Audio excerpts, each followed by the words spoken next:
Prontinho, gravando.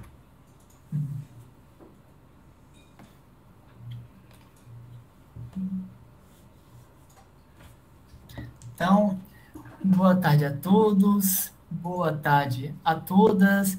Vamos começar agora a nossa segunda monitoria do curso de Programação Aplicada ao Direito. Então, eu queria saber pelo menos de vocês como é que foi aí essa última semana, o que vocês acharam do conteúdo, se deu para vocês acompanhar as aulas, se não deu. Pode falar aqui para a gente aqui no chat. A Júlia está falando que foi ótima, gostou muito dos vídeos e das atividades. O Hugo também falando aí, ó, ótimo e claro, todos os testes deram certo. É isso aí, ó. Ótimo sinal, Hugo. Sinal aí que você está aprendendo mesmo, pegando bem. Aí, gente, aqui eu vou até mais ao final, não, vou fazer isso depois aqui do nosso encontro, vou mandar para vocês também um link no WhatsApp para vocês mandarem algumas respostas anônimas, né? Porque acaba que é muito fácil a gente elogiar o curso, mas às vezes sobra aquelas críticas e às vezes por vergonha ou por não querer estragar mesmo o clima, a gente acaba nem sempre falando. Mas isso aí acaba privando a gente da possibilidade de melhorar. Então, depois também eu vou mandar um link anônimo para cada um poder responder e falar o que pensa também de forma anônima, a gente não vai saber quem é que vai estar mandando e tudo mais, para a gente poder estar sempre melhorando o curso, é muito importante. Bom, Francina falou, também fez os testes. O Flávio falou que quase zerou o Carol the Robots, né, que foi a aplicação que o Roberto tinha recomendado na última aula. Bom, então eu vou começar agora compartilhando aqui a minha tela e perguntar para vocês, vocês estão vendo aqui a minha tela?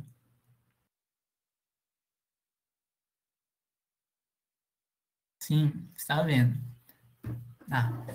Ótimo, então. Então, nessa monitoria, a nossa principal função é tirar as dúvidas de vocês, né?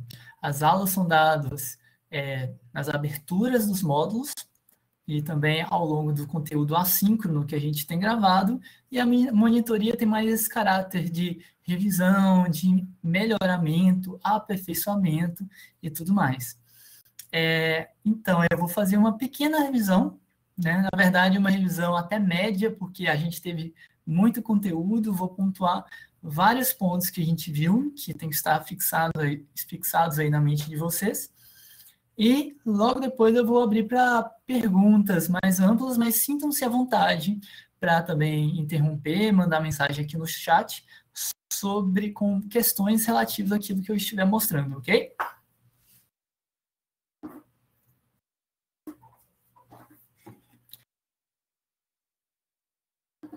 Bom, agora a gente está vendo lógica de programação, e esse aí foi o conteúdo que nós tivemos ao longo dessa semana, né?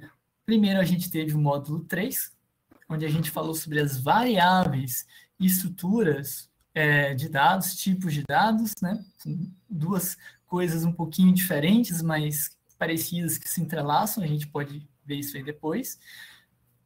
Primeiro, a gente aprendeu como é que atribuir uma variável logo depois daquele exercício de Hello World que nós tivemos, né?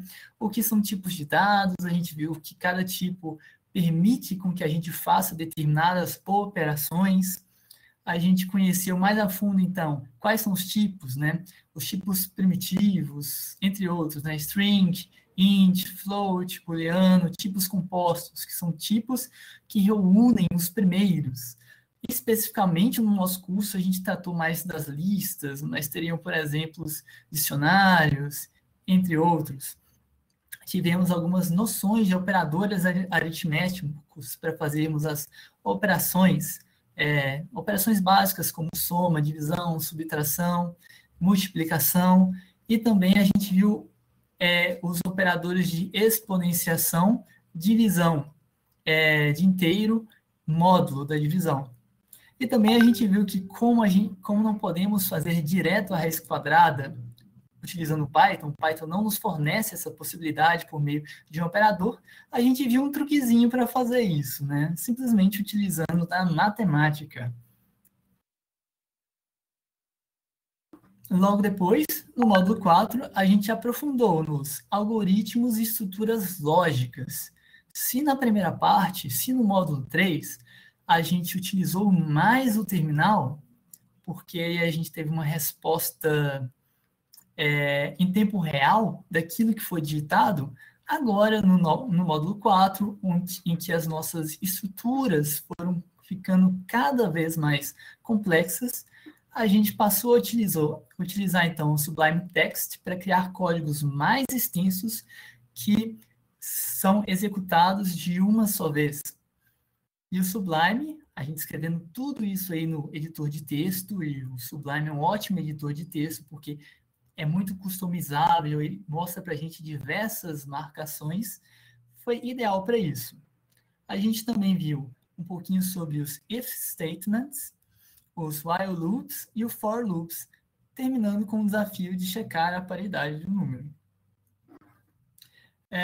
Então, sem mais delongas, né, vamos começar do início, vendo um pouquinho mais sobre essas variáveis e estruturas de dados. Então, começando aqui, eu já tenho até um terminal aqui aberto. Vou iniciar aqui o Python para a gente ver.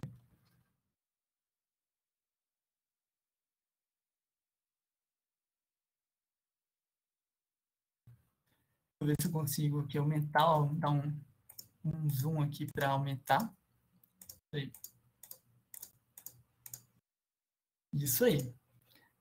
E agora, vamos lá. Iniciando, a gente vai lembrar o que é uma variável. Variável, basicamente, a função dela é possibilitar com que a gente, de alguma forma, armazene um valor. Como, por exemplo, posso escrever aqui a variável de nome curso e vou atribuir para ela o valor de programação aplicada ao direito. E apertei Enter, não estoura mensagem nenhuma da tela, essa variável foi definida, penso eu, e vou escrever aqui o curso para ver o que está dentro dela. Programação aplicada ao direito. E lembrando que o valor referente a essa parte aqui fica, na verdade, armazenado em uma determinada localização da memória, e o curso, ele contém um ponteiro que aponta para aquele local da memória, que é aquele local sim que vai conter esse valor aqui. Tudo certo?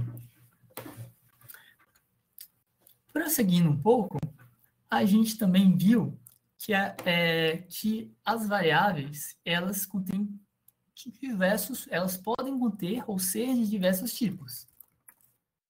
Vou perguntar aqui para o Python. Python, qual que é o tipo de curso? Aqui é do tipo string. E também é interessante, né? O string em Python é um tipo de classe, que é uma outra estrutura de dados que a gente não vai abordar no nosso curso, porque o nosso curso tem um foco mais na lógica de programação. Mas isso aí pode ser um tema de outros encontros. Mais importante para a gente é que o retorno do tipo de curso foi string. Cada um desses tipos de dados permite que a gente realize diversas operações. Por exemplo, aqui eu posso escrever curso vezes 2 e repetiu 2 vezes o que estava armazenado aqui dentro de curso. Por quê?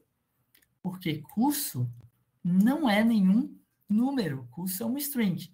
E o Python tem dentro dele que sempre que a gente tiver uma string e a gente multiplicar essa string, não vai multiplicar o valor, mas sim repeti-lo 2 vezes.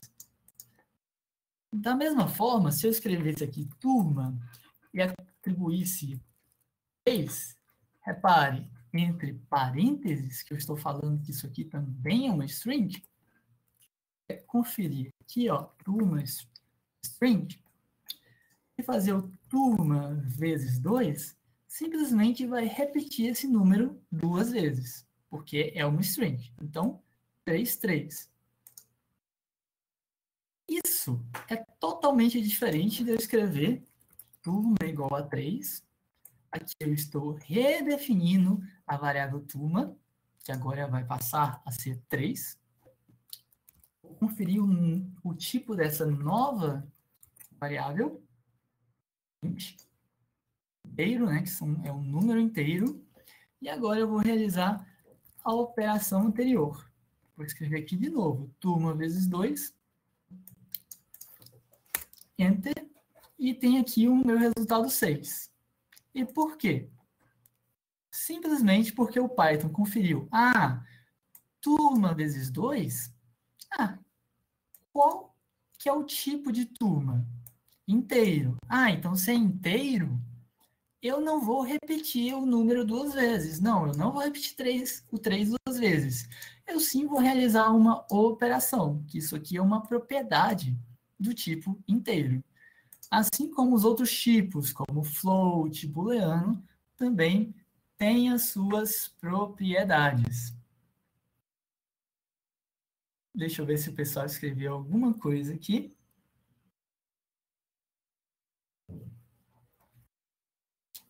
O Hugo falou que ficou com uma dúvida. O conteúdo da semana passou até onde? Falou que não, a Francina falou que não tratou do loop.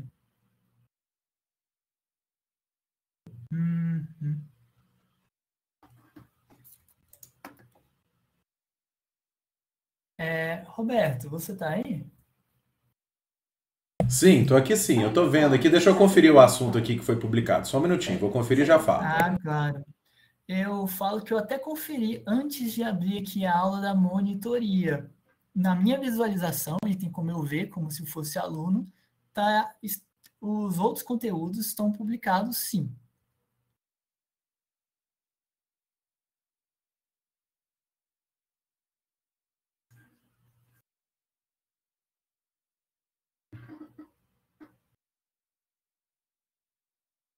Germain, eu tô conferindo aqui.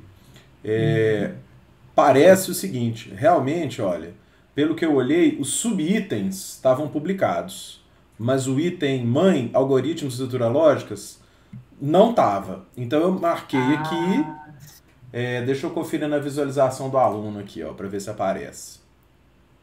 Se você quiser compartilhar sua tela, ó, que aí é bom que você mostra pro pessoal, então, o que ficou sem compartilhar. E a gente... Não vai ter problema não, porque eu posso até introduzir para eles aqui o mesmo assunto. Isso, a gente... Deixa eu até aparecer aqui, né? Senão eu fico falando igual um fantasma. Não, pessoal, eu tô conferindo aqui agora. Realmente, olha, o último vídeo que estava compartilhado, a gente tinha subido todos mesmo, só que a gente só tinha compartilhado... Aí, Germain, para aí, por favor. A gente tinha compartilhado os itens filhos, mas o pai aí, que é variáveis e tipos de dados, estava compartilhado. Agora rola até embaixo, fazendo favor. Isso aí, ó, algoritmos e estruturas lógicas. Os filhos estavam publicados, mas o pai não estava. Então, parece que as pessoas não viram, né? Certamente as pessoas não viram, mas não tem problema. Aí a gente, né, você pode introduzir esse assunto, que é assunto até um pouco mais difícil, né? E o pessoal assiste essa semana, enfim. Né, não vai prejudicar aqui a nossa lógica. Não vai prejudicar, não.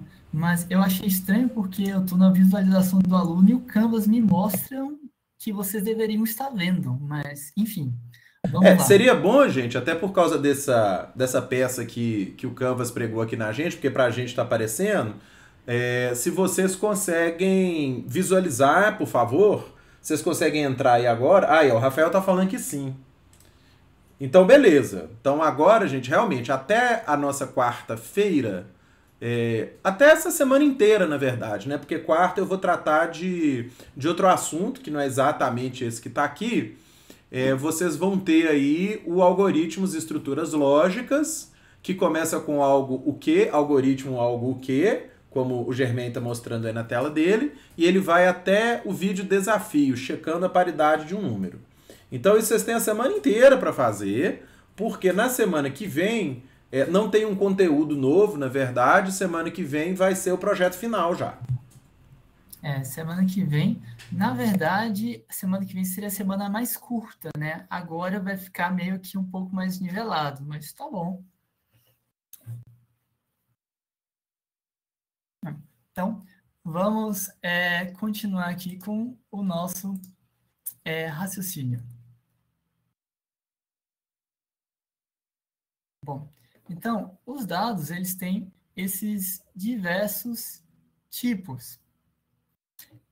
E cada tipo tem diversas propriedades que possibilitam com que façamos então, diversas operações. Tá tudo jóia isso aí para vocês, pessoal? Tá alguma dúvida?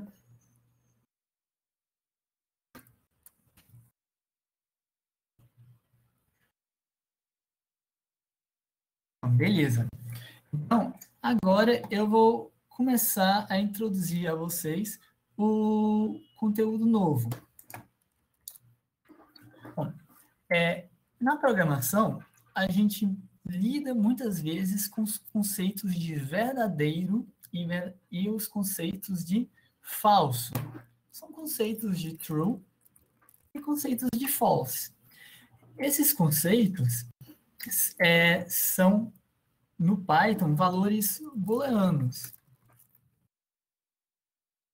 E aí a gente vê o tipo de true, booleano, e o tipo de false, também é booleano. E o que isso quer dizer, afinal? Quando a gente faz determinada expressão, seja falando mesmo no português, ou seja uma expressão matemática, essa expressão pode ter valor de true ou valor de false. E quando ela tem esse valor de fato, ela é chamada de expressão booleana. Então, aqui, por exemplo, vamos falar o seguinte. Vou pegar aqui curso. Vamos perguntar aqui para o Python. Python, existe a palavra aplicada dentro de curso? Sim. Ele já me respondeu aqui. De novo. Python, existe a palavra direito dentro de curso? Sim, existe. True, uma expressão verdadeira. Por quê? Porque quando eu inseri uma expressão booleana, ou seja, uma expressão que pode ser validada em true ou false, o Python não é bobo nada, ele vai lá, confere a veracidade daquela expressão e retorna para mim aqui o resultado. True. E, dentro de curso, existe matemática, ou melhor, a palavra matemática, porque um pouquinho de matemática tem. Matemática em curso? False. Por quê? Porque o Python também fez essa verificação e viu que não tem essa palavra matemática dentro do curso. E a partir disso, a gente pode criar algumas expressões com base nisso aqui. Essas expressões são chamadas de estruturas lógicas, como, por exemplo, expressões condicionais. Então, vou escrever a seguinte frase. Se direito estiver dentro de curso, Python, você vai imprimir para mim. Direito está dentro de curso. E aí, apertei Enter 2 vezes. A primeira foi para o Python passar para a próxima linha, e a segunda foi para o Python ver que eu terminei de escrever essa expressão, e aí ele executou o código que eu tinha escrito. O que esse código fala? Nesse código eu estou falando, Python, se tiver direito dentro da variável curso, que a gente definiu aqui atrás, programação aplicada ao direito, você vai imprimir para mim, por favor, direito está dentro de curso. E se não estivesse, se matemática em curso, vai imprimir matemática está dentro de curso.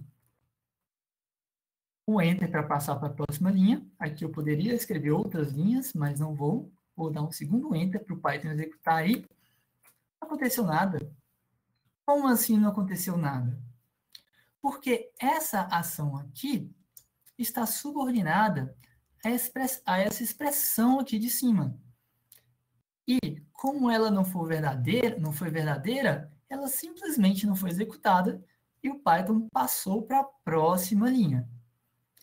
É isso que é assim que o if funciona. Ele verifica a veracidade de uma expressão. Se ela for true, executa a linha subordinada.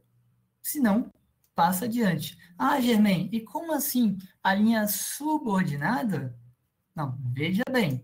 Reparem que eu tenho um espaço aqui. Esse espaço aqui foi tabulação, mas poderia ser por 4 espaços, inclusive o convencional para quando a gente está escrevendo em Python, está falando o seguinte, essa linha de baixo, que está mais à direita, ou seja, que está subordinada, ela depende da linha de cima. Logo, todas as linhas com esse espaço de tabulação, ou com esses 4 espaços, estarão subordinadas à linha principal de cima e só serão executadas caso essa expressão aqui seja verdadeira. Então, pode parecer complicado, mas na verdade é bem simples.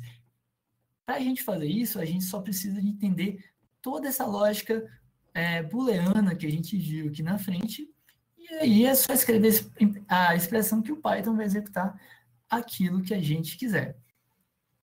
Então, vou dar aqui um outro exemplo. Matéria. Vou botar aqui trabalhista. Se matéria for igual a trabalhista, vamos imprimir aqui juízo 1.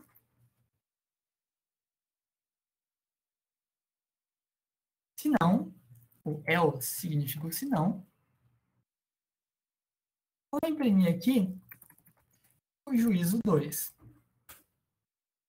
Apertei um Enter, segundo Enter, e o Python executou esse código. Como na primeira vez, ele verificou se essa expressão aqui é verdadeira, matéria é trabalhista? Sim, matéria é trabalhista. Então, ele imprimiu isso aqui. Como essa expressão aqui foi verdadeira e não falsa, ele já terminou o código ali mesmo. Já se fosse falsa, ele teria executado essa linha aqui. Vamos ver como é que é isso? Matéria igual a penal. Se matéria é igual a trabalhista, copiando o código de cima. Já vou explicar também por que esse igual. Juízo 1. Ah, eu escrevi material. Matéria. Agora sim vai estar certo. Trabalhista. Juízo 1. Se não, juízo 2. Aqui, bom, juízo 2. O que aconteceu? Olhem aqui em cima, eu defini que matéria agora é penal. Antes era trabalhista, agora é penal. E eu escrevi as seguintes linhas de código. Se a matéria foi igual a trabalhista, vou imprimir juízo 1. O Python verificou. Matéria trabalhista? Não. É diferente de trabalhista. Então, vou pular isso tudo. Se não, que esse else aqui, vou imprimir o juízo 2. E foi para cá. Então, o if, ele permite que a gente crie diversos fluxos para o nosso processo.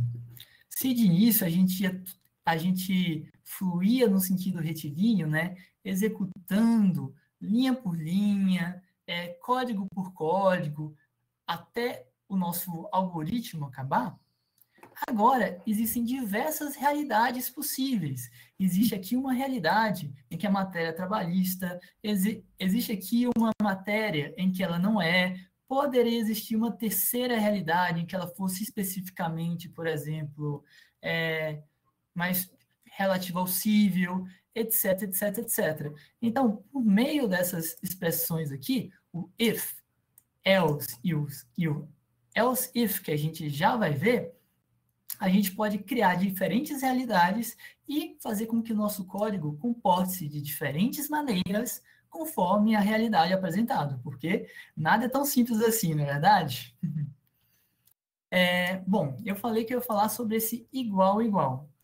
O que é esse igual-igual? É o operador de igualdade.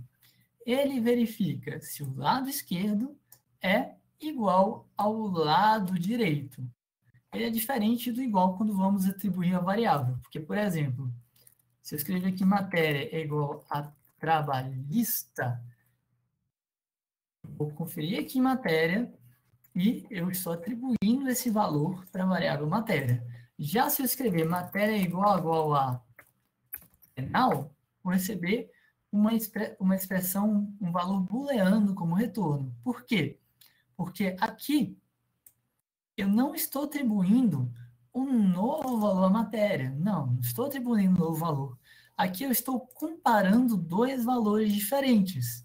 E se essa comparação aqui fosse verdadeira, se a matéria, que é trabalhista, fosse penal, eu receberia um true. Se não, como é o caso, eu recebo um false. Bom, isso aqui é um overview sobre o if statement. Existem outras maneiras de a gente também comparar valores, como, por exemplo, com operadores de comparação. 500 é maior do que 1? True. E 500 é maior do que 1000? False. Eu vi que a Júlia aqui perguntou, Germain, como você pulou para a próxima linha? Pular para a próxima linha? Bom, eu escrevi um if, escrevi então uma expressão booleana como 500 maior do que 1, apertei Enter e eu passei para a próxima linha. Escrevi 1, 2, 3, 4 espaços para fazer essa nossa indentação, que esse 4 espaços que fala sobre essa relação de subordinação, onde essa linha depende da última linha. Escrevi uma expressão qualquer, print é maior, e agora apertei um Enter, próxima linha, apertei um outro Enter, o código foi executado. É basicamente assim.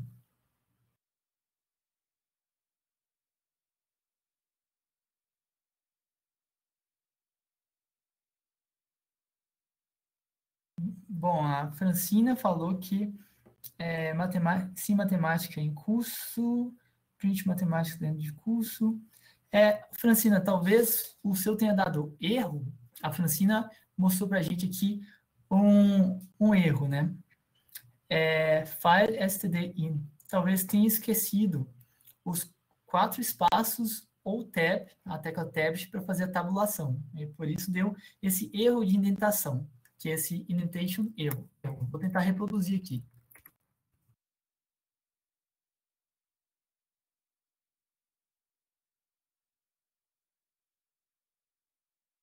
Eu vou dar só 2, escrever qualquer coisa. Aqui, ó, indentation error. Expected and indented block. Então, é muito normal errar e é bacana que a gente vai ficando com o tempo amigo dos erros, né? Então, a gente lê a mensagem de erro, que longe de assustar, né? vai indicar para a gente qual tipo de erro que a gente obteve. Então, aqui o erro de indentação é relativo a esses espaços que estão faltando. Porque o Python ele só consegue identificar que a linha de baixo depende da de cima por causa desses espaços, por causa da indentação. E se eles não existirem lá, o Python vai dar erro mesmo. A Francina perguntou como faço para gravar os algoritmos que ela for fazendo.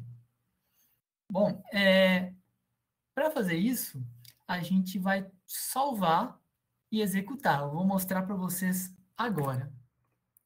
Bom, então a gente utilizou o terminal nessa primeira parte da monitoria e agora a gente vai para um editor de textos chamado Sublime. Instruções sobre a instalação do Sublime, como é que funciona, configuração, vocês vão ter também no curso. Eu já tenho ele aqui preparado. Puxar ele aqui.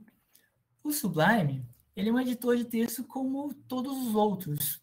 Ele é como o Notepad de vocês. Vocês poderiam utilizar outros editores de textos, só que a gente gosta muito do Sublime porque ele tem essa característica de ser customizável. A gente pode adicionar diversos plugins. Então, eu poderia vir aqui, por exemplo, em Package Control, install package, vou instalar um novo pacote e fiquem tranquilos, eu estou explicando como é que isso funciona direitinho no vídeo do curso. E eu vou instalar aqui um novo pacote. Queria um estilo novo para o Sublime. Formatter. Plugin.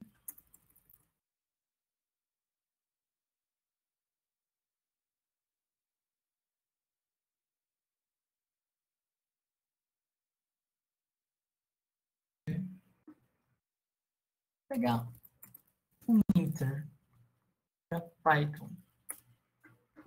Então, estou instalando aqui um linter para Python. O que esse plugin aqui está trazendo para mim?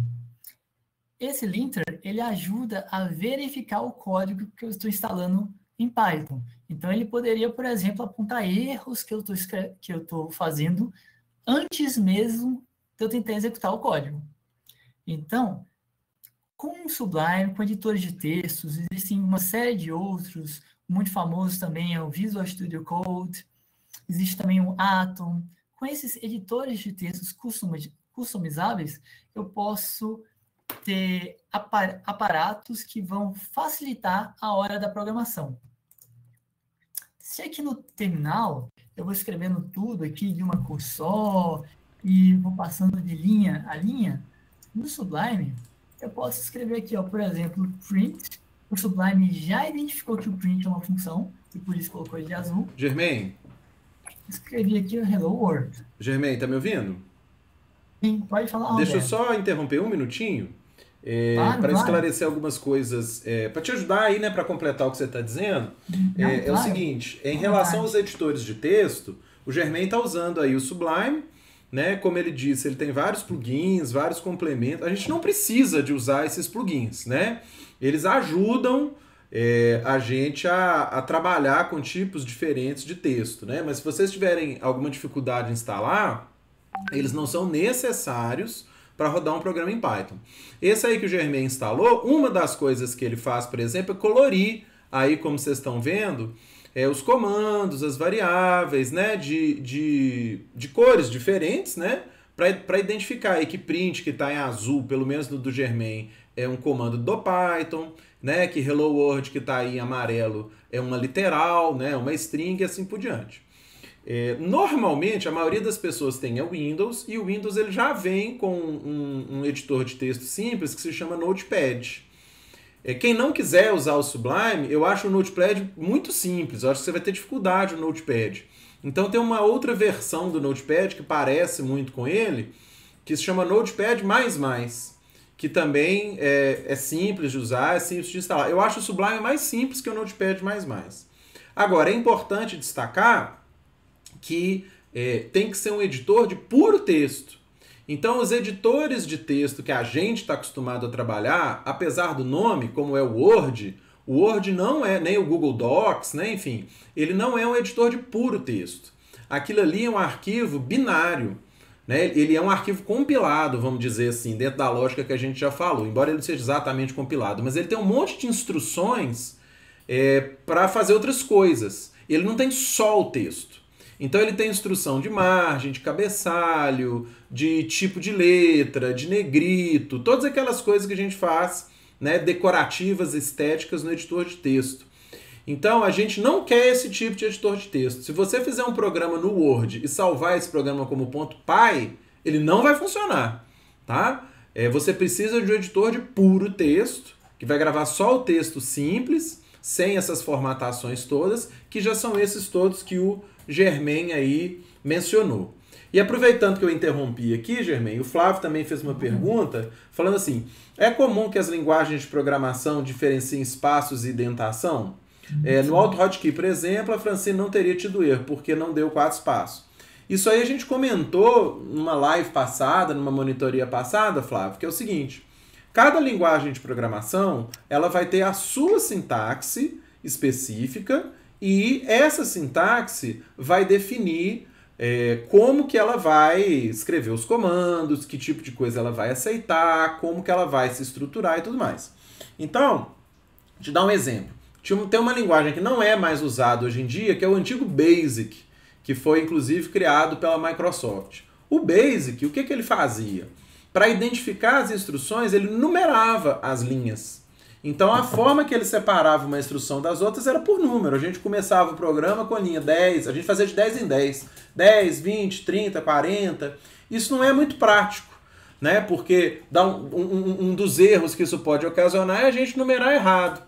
Ou a gente precisar de inserir linhas no meio das outras, e aí a gente tem que mudar a numeração. Então a gente já começava fazendo de 10 em 10, por quê? Porque a gente tinha uma folga ali de 9 linhas, né, que a gente poderia inserir no meio. Mas enfim, esse método, justamente por essa dificuldade, foi abandonado. Hoje, o que é muito comum na maior parte das linguagens de programação?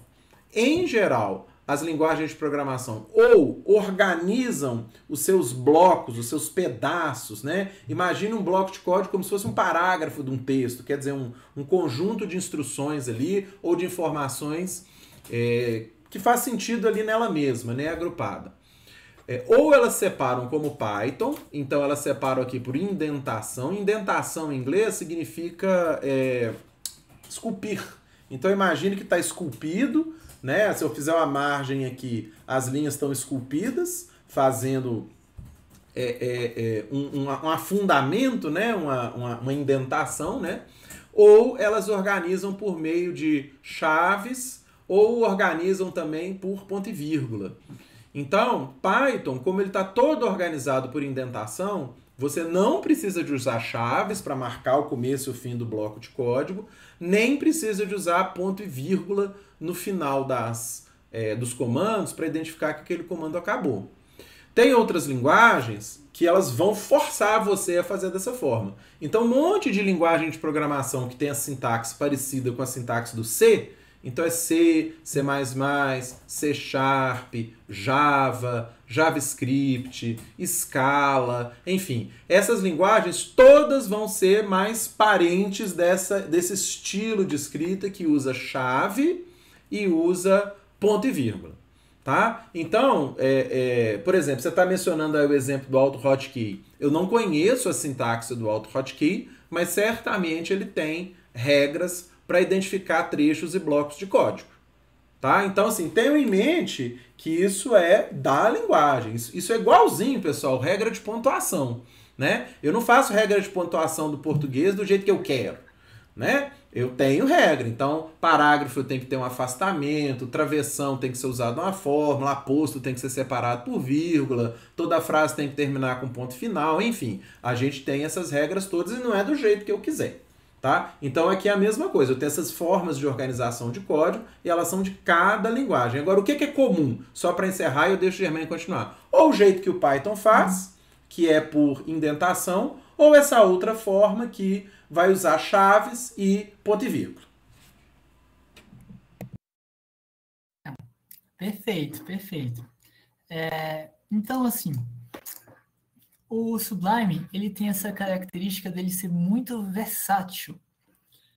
Eu poderia aqui, por exemplo, ir no Package Control, isso aqui eu também mostro lá no curso que já está gravado, e poderia instalar, por exemplo, outro tema, porque eu não gosto desse aqui, eu acho que o atual está muito feio.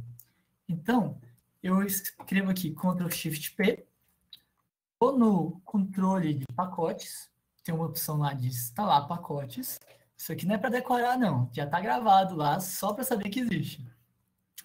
E vou aqui em Material Theme, que é um tema que eu procurei, eu sei que ele é bacana, eu gosto dele e tal.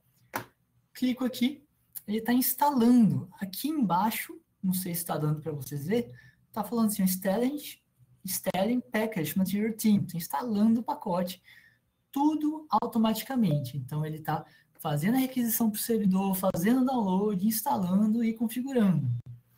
E apareceu aqui, olha, já acabou a instalação. E o Material Theme, ele requer também esse pacote aqui, para ele funcionar bem. Você vai instalar ele, claro, né, tem que instalar. E aí ele também está pegando um outro pacote e instalando ele. Bom, aparentemente ele foi instalado aqui. Para ativar o tema, eu vou ter que fazer esse comando aqui, lá em ferramentas, comando palette, e aí depois em Activate Theme. Olha, já trocou o tema. Eu posso escolher o que eu mais gostar. Isso aqui foi só um exemplo, isso aqui é perfumaria, né? Isso aqui não vai influenciar no meu código. Mas o Sublime Text tem outras ferramentas que também ajudam a gente a codar da forma que a gente quiser. A gente tem ferramentas do Sublime que verificam erros, tem ferramentas que colocam indentação automática, a gente tem ferramentas que fazem N coisas. Bom, como o Roberto até escreveu no chat, e muito bem pontuado, eu já estou dentro de um arquivo, né? É o equivalente a escrever um novo arquivo aqui, começar aqui do zero, vou salvar um novo arquivo como programação.py. Esse .py é a extensão que identifica os arquivos escritos em Python. Salvei. Tem até um errinho aqui, né? Programação, né? Mas não tem problema não. E a partir de agora eu já posso escrever e o Sublime está identificando que eu estou escrevendo um código em Python. Ele é inteligente.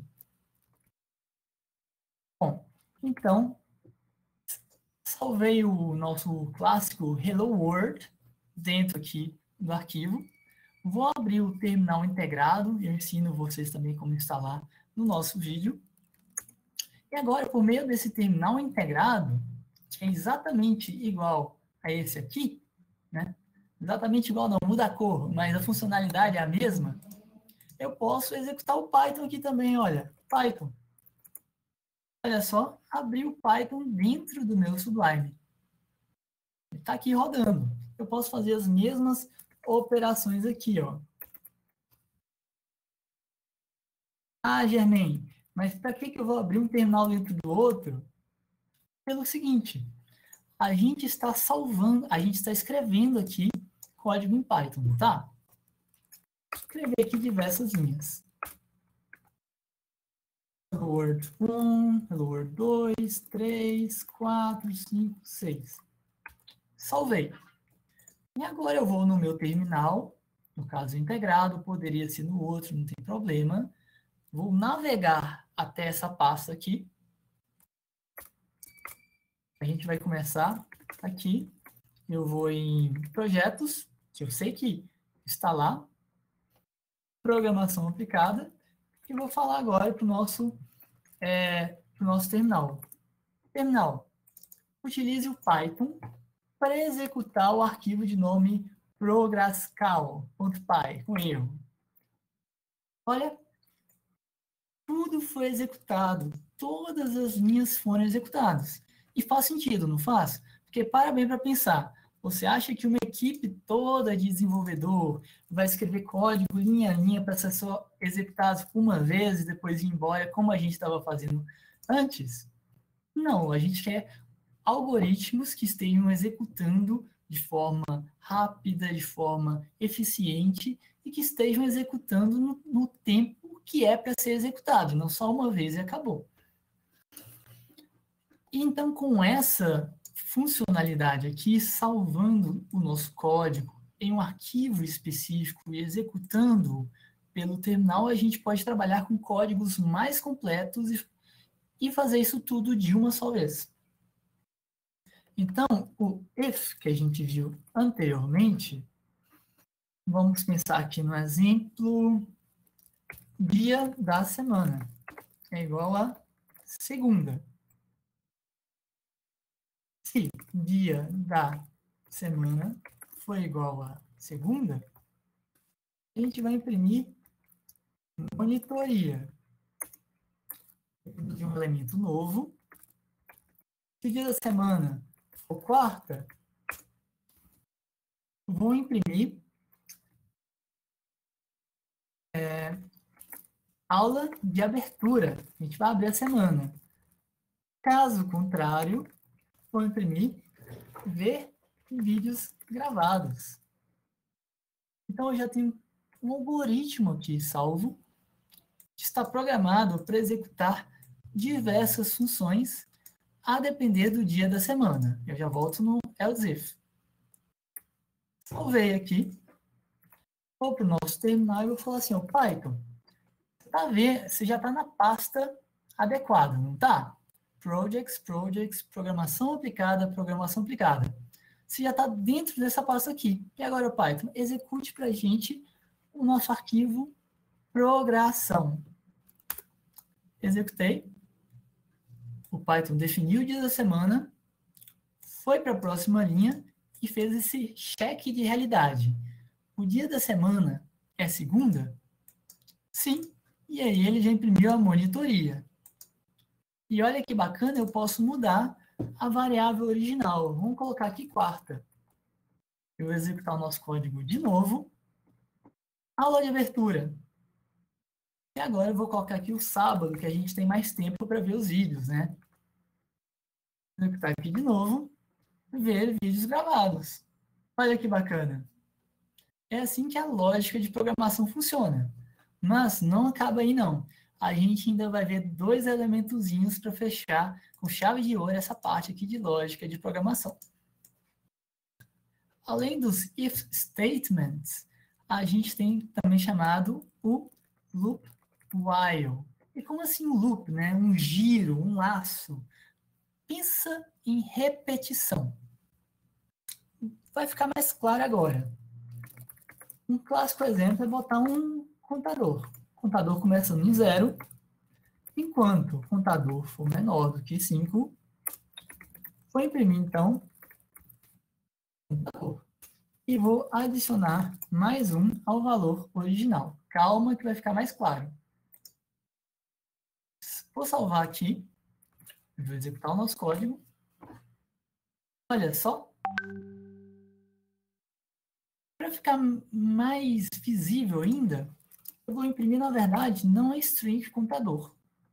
Eu vou imprimir o próprio valor que o contador está armazenando, que vai ser o número de 0 até 4.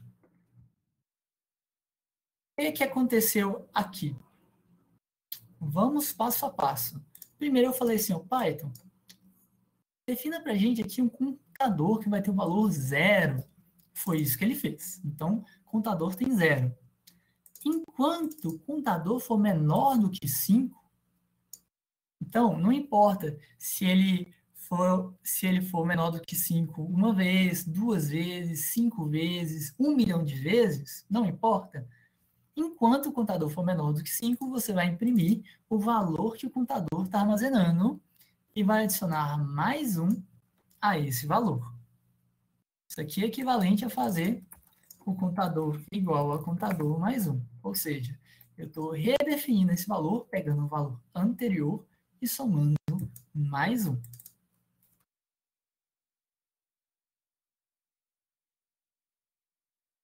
foi isso que o Python fez, não foi? Olha, contador aqui é igual a 0, aí ele fez o teste.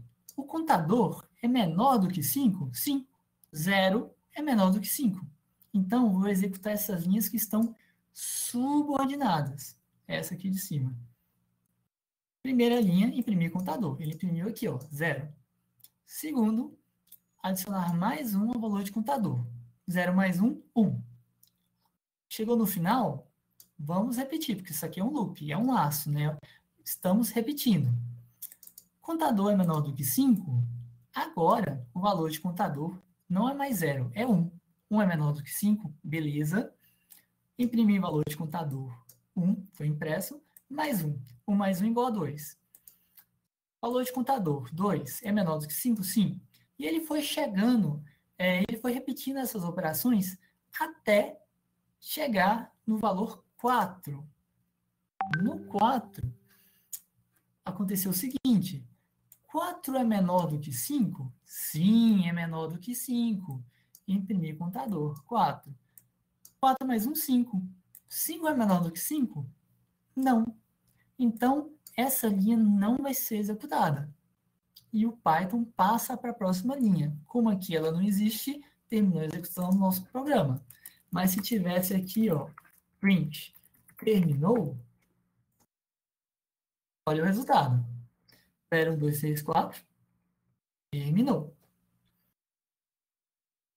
Ah, Germain, e se eu não modificasse aqui o valor do contador? Depois vocês podem fazer isso aí com mais calma, mas olha que bacana.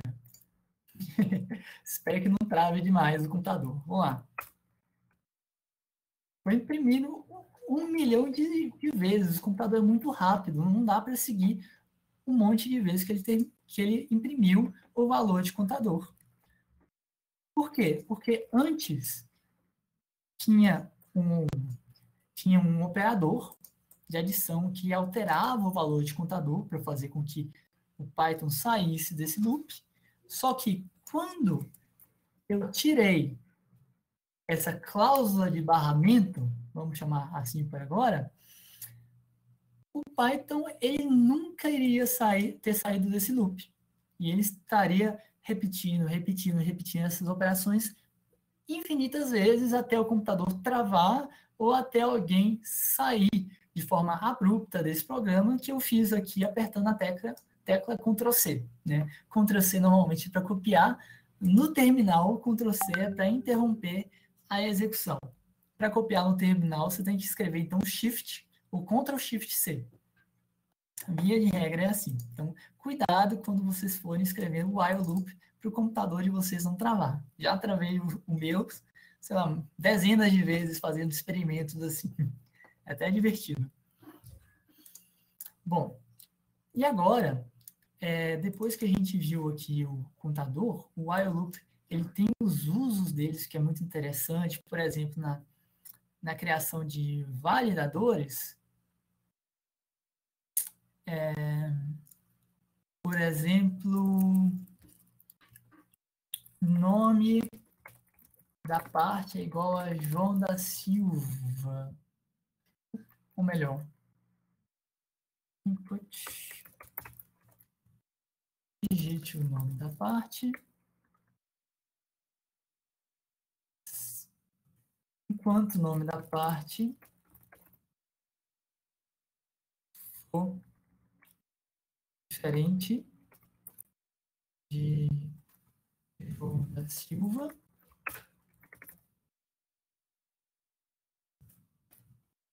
vou imprimir entrada inválida.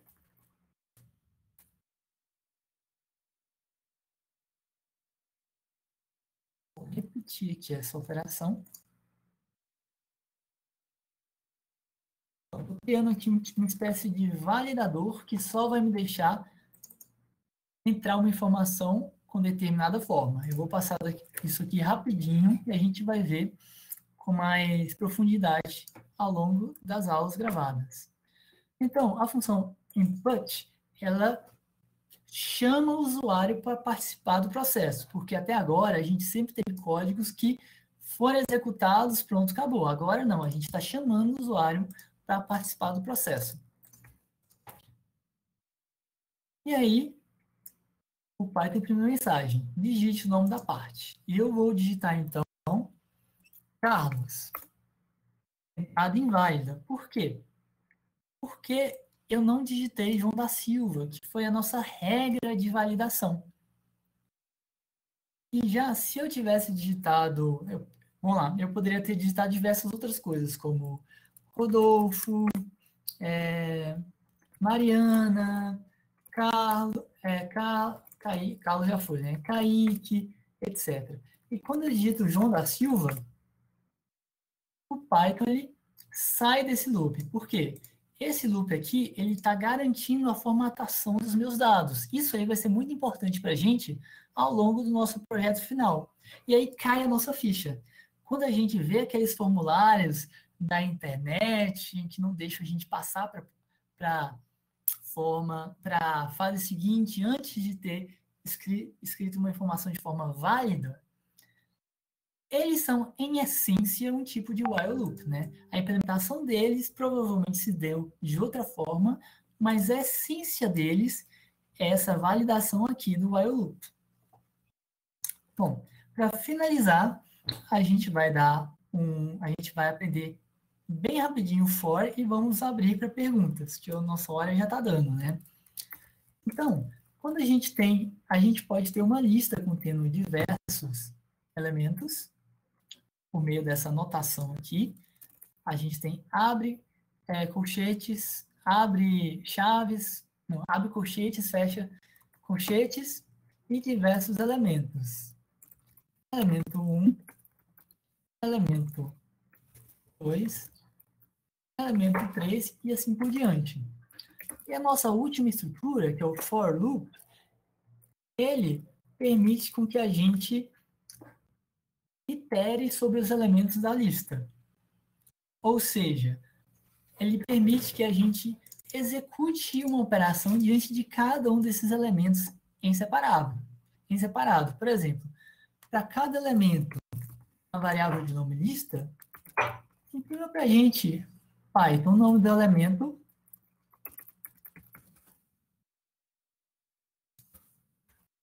imprima para a gente o nome do elemento aqui no terminal. Imprimiu. E aí, o que isso aí adianta para a gente? A gente poderia realizar operações, como elemento mais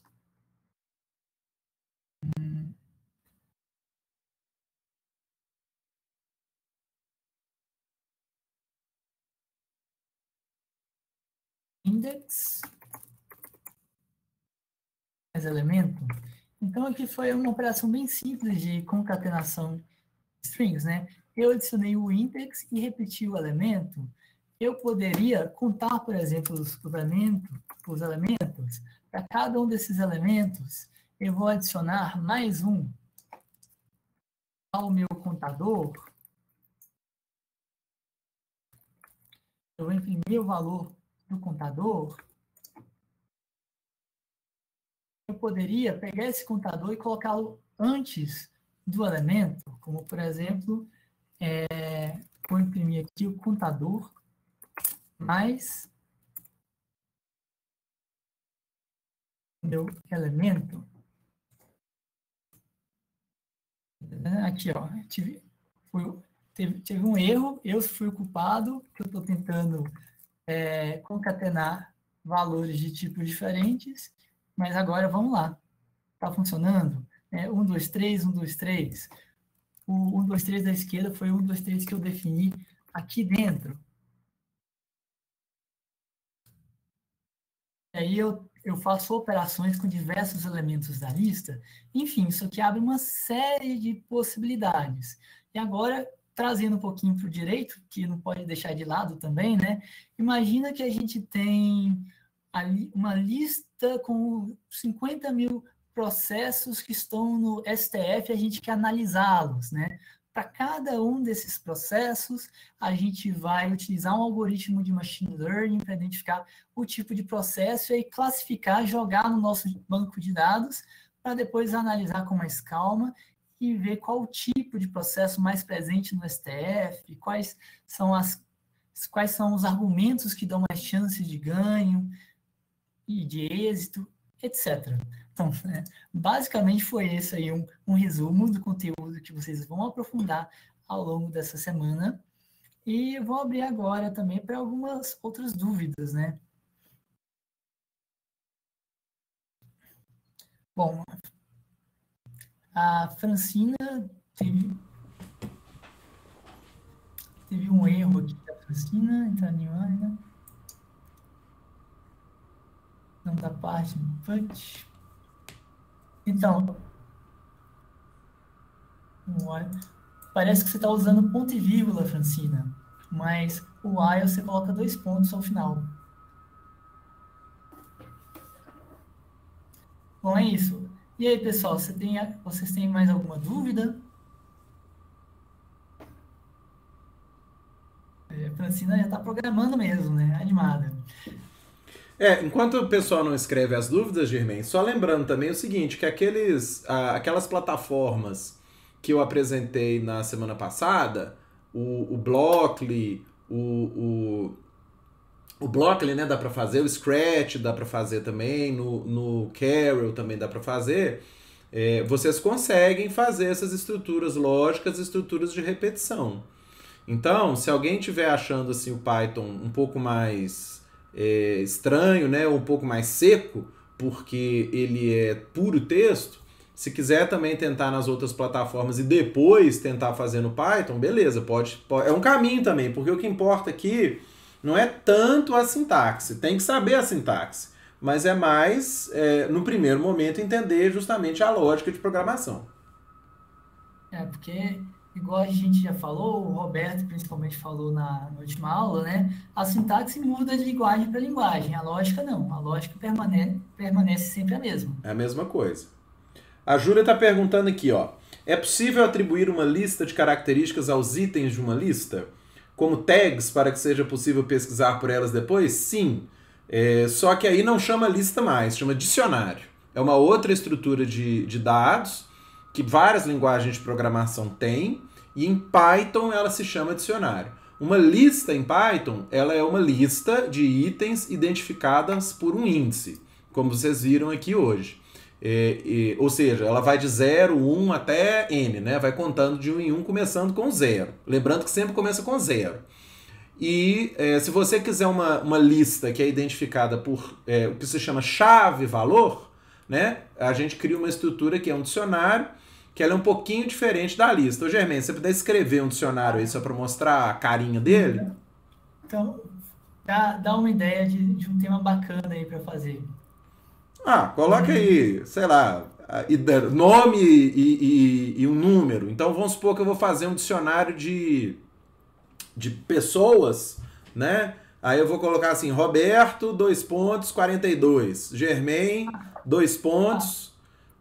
Qual que é a sua idade, Germain? Vamos botar... Não quer falar a idade, Germain? Não, vamos botar Roberto, vamos botar especialidade, como, Isso. por exemplo... Professor, pronto. Programador, professor. whatever. Professor, né? Aí vamos colocar aqui Germain, monitor. Pode ser também. Pronto. Aí, Júlia, foi feita uma lista, né, como você está vendo, só que ela tem essa característica. Ao invés de eu acessar cada um dos itenzinhos dela por um índice, ou seja, um número, né, começando em 0, acessa-se pela chave, né, igual um dicionário mesmo. Né? A gente vai no dicionário, procura a palavra e encontra a definição. Então aqui no caso a gente quer ver a função, ou poderia ser a profissão, o que seja, né? Então, estou no dicionário aqui de nome, poderia ser profissão, ia ser mais indicativo para a gente, e vou acessar agora o item de index Roberto, professor. Poderia ter feito a mesma coisa também para Germain, aí, monitor.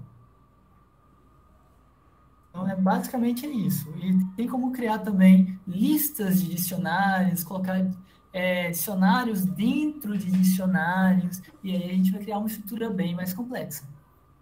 Essas estruturas todas podem ser combinadas, né? Então, cada item aí dessa lista, chamada nome, né, que é o nome da variável, ao invés de ser só uma palavra, ou seja, uma string, poderia ser uma lista, poderia ser um dicionário. Então, vamos supor que para cada item dela, Roberto e Germain, você quisesse falar a profissão, a idade, o endereço, quisesse colocar N características ali, você poderia fazer assim também. Igual na nossa agenda a gente consegue fazer, né? A gente consegue colocar lá, Roberto, nome, tal, tal, tal, telefone, tal, tal, tal, idade, tal, tal, tal. Aí, ó, o que o Germain está fazendo aí é um dicionário que cada item é um dicionário. E é isso que pode ir infinitamente. Ou melhor, até o limite da memória do seu computador, né? Idade, poderia ser. Aqui eu também posso combinar diversos tipos, né? Idade, quantos anos, já que você já falou? 42. 42. Faltou aspas ali na idade. Se fosse em JavaScript, tava... Você está confundindo com JavaScript, Bom, enfim, aí eu venho aqui os dados. Roberto, esqueci das aspas, agora foi. E eu poderia acessar uma chave que está dentro aqui da chave, né? Porque aqui dentro de dados Robertos, que foi isso tudo aqui, tem outro dicionário, né? Então, eu poderia acessar aqui dados de Roberto e eu quero só o nome. Roberto Novaes, que é só a idade do Roberto. A idade do Roberto. Uma boa parte da programação, ela é a escolha da maneira pela qual nós vamos estruturar os nossos dados. Esses tipos de dados que vocês já estudaram são tipos de dados primitivos ou tipos de dados simples, tem vários nomes para eles. Mas, em geral, eles são muito parecidos em todas as linguagens de programação. Eles vão ter algumas implementações um pouquinho diferentes em relação ao tamanho, por exemplo. Tem linguagem que não tem todos, tem linguagem que tem menos, tem linguagem que tem muito mais, né? Por exemplo, tem algumas versões de SQL, né, que é onde eu consigo pensar exemplo de mais tipo de dado, tem literalmente centenas de tipos de dados diferentes.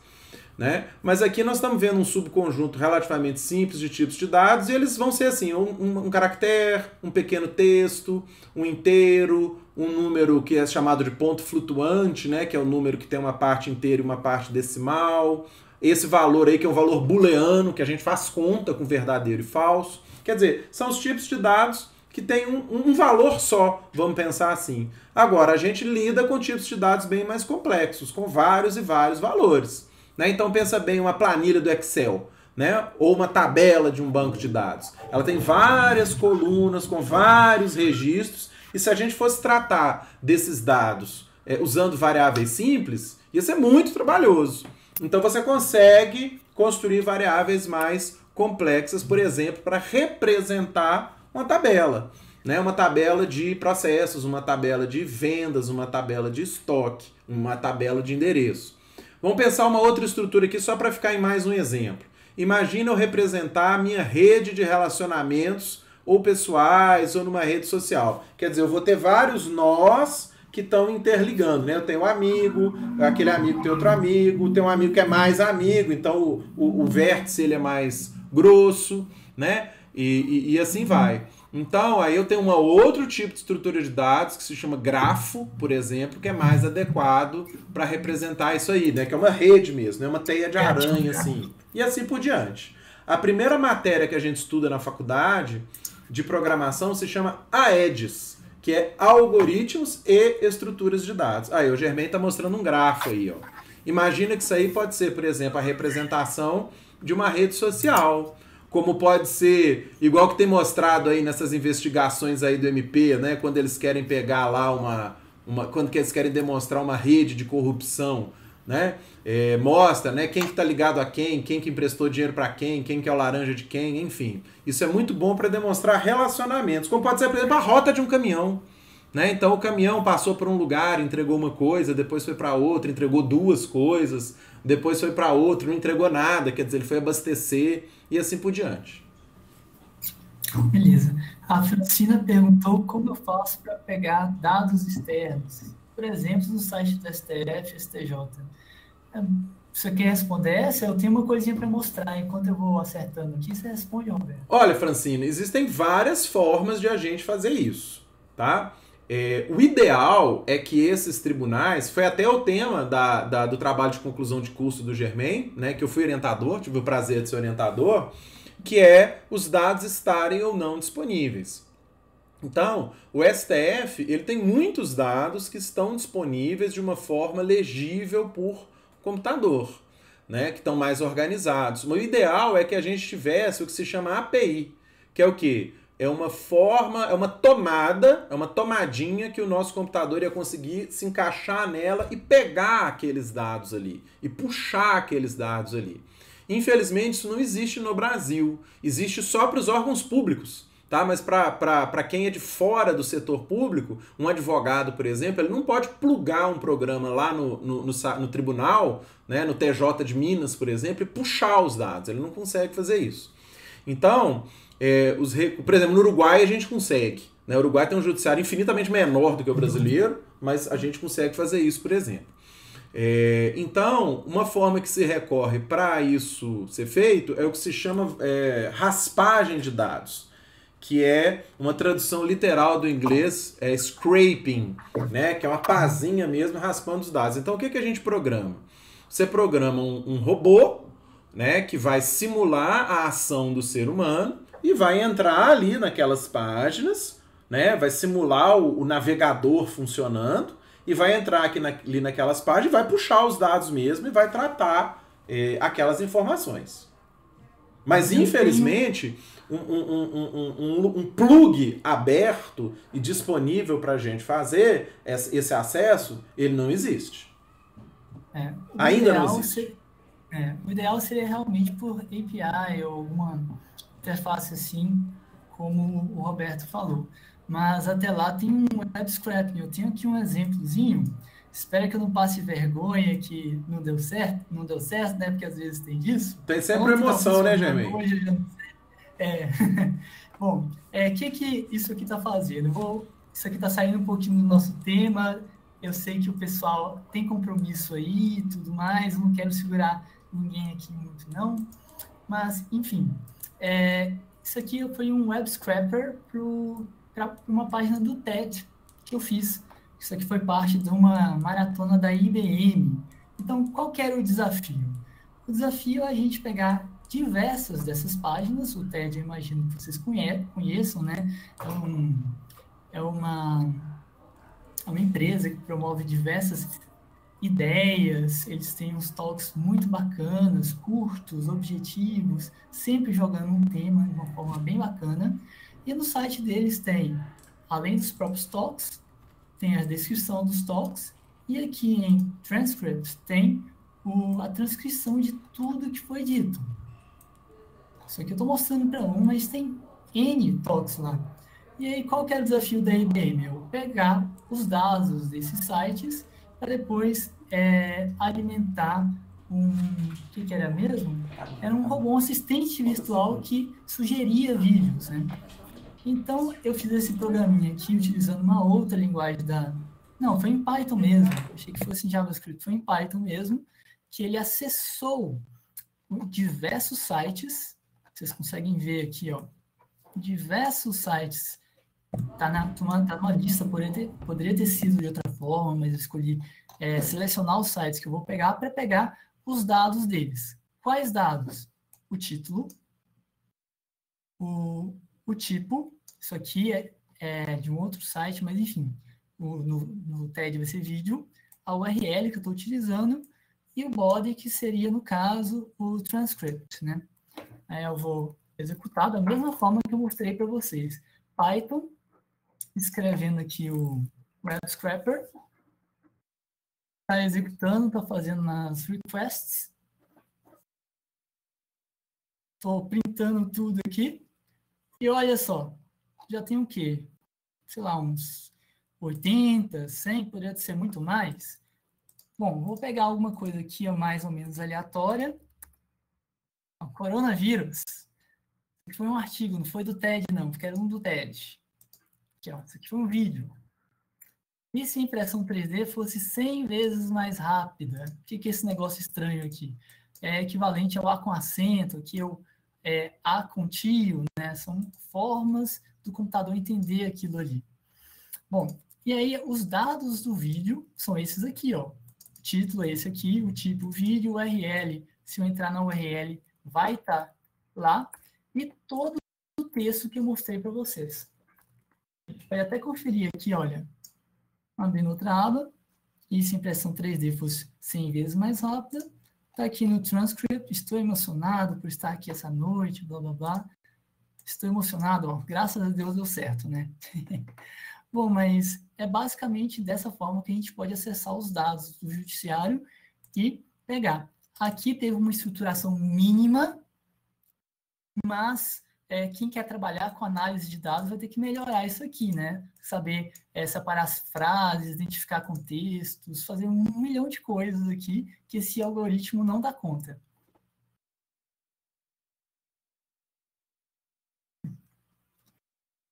Bom, é isso. Germain, acho que a gente pode encerrar, né? A gente já passou um pouquinho do tempo. E pessoal, lembrando que quarta-feira agora, às 17 horas, a gente tem a nossa abertura da última semana. Então o restante do conteúdo de algoritmos já está lá na plataforma do Canvas, e na quarta, depois da nossa live, nós vamos liberar o último conteúdo, que na verdade não é um conteúdo novo, mas é um desafio de programação, tá? Gente, obrigado então. Obrigado, Germain. Você quer algumas palavras finais? Não, é só isso mesmo. Obrigado aí a todos. Desculpa por ter passado um pouquinho aí do horário. Os vídeos da semana já estão liberados, ou melhor, os vídeos que a gente ficou devendo. E o pessoal estava pedindo aqui, eu vou mandar também para vocês o link para vocês brincarem com isso aí, ver o código. E olha, foi tudo aquilo ali que a gente viu, olha. São funções que a gente vai ter no curso, for, retorno à função, imprimir, e é isso aí, pessoal. E assim que o YouTube liberar, eu vou colocar o link dessa live lá também no Canvas, tá bom? Pessoal, muito obrigado, um abraço, até a próxima. Valeu.